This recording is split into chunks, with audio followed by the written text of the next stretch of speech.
নজর রাখবো পরবর্তী সংবাদে।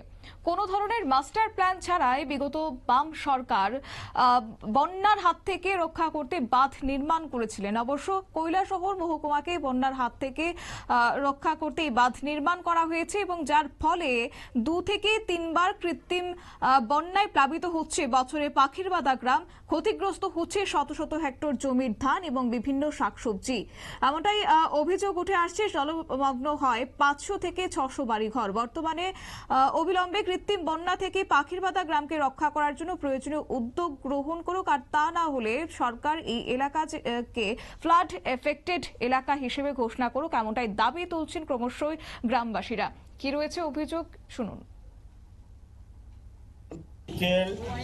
3 নম্বর এবং 6 নম্বর ওয়ার্ডের মধ্যবর্তী স্থান। আমরা 1978 সালের পর থেকে এই এলাকাটা ফ্লাডের কবলে আমরা পড়ছি। এর মূল কারণটা হইতেছে লক্ষ্মীছড়া এবং মনু নদীর বানটা দেওয়ার পরে কৈলাসহর টাউনকে রক্ষা করার জন্য আমরা এই এলাকাটাকে কৃত্রিমভাবে বন্যার কবলে ফালানো হয়েছে।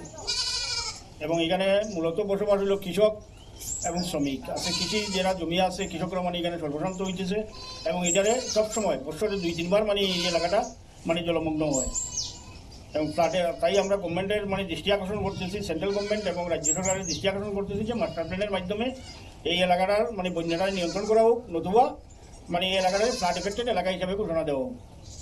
এটাই হচ্ছে আমাদের এলাকাবাসীর দাবি। এবং যদি এটা গভর্নমেন্ট না করে তাহলে আগামী দিন আমরা সর্বস্তরের মানুষ দলমত নির্বিশেষে আমরা বৃহত্তর থেকে বৃহত্তর আন্দোলনের দিকে দাবিতে হয়েছে, বাধ্য হই।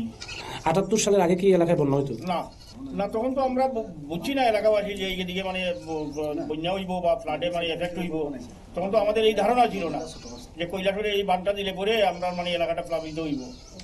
এরপরে যখন প্লাবিত হয়েছে তখন আমরা ডিএম, বিভিন্ন মিনিস্টার সবাইকে আমরা জানাইছি, কিন্তু আজকে এত বছর হয়েছে এখন পর্যন্ত কিন্তু কেউ কোনো পদক্ষেপ নিচ্ছে না। আমরা এই এলাকা এই একমাত্র কৈলাসহরে এই যে বাদ দিয়া জলটারে আটকানো হয়েছে, জল যাওয়ার মতো রাস্তা নাই। অর্থাৎ মনু নদী এবং লক্ষ্মীছড়ার এই যে বাঁধটা দেওয়া হয়েছে, বাঁধটা দেওয়ার পরে জলটা যাওয়ার যে রাস্তা সেই রাস্তাটা বন্ধ হয়ে গেছে এবং এটা ওভার হইয়া এই এলাকার দিকে প্লাবিত। আমরা চাইতেছি মাস্টার প্ল্যানের মাধ্যমে এই বন্যাটাকে নিয়ন্ত্রণ করুক। যেমন লক্ষ্মীছড়ার জলটারে যদি কন্ট্রোল করা যায়, এটা ইরিগেশনের ব্যবস্থায় নেওয়া যায় মাস্টার প্ল্যান কন্ট্রোল করলে, গোটা উত্তরাঞ্চল প্লাবিত হয়।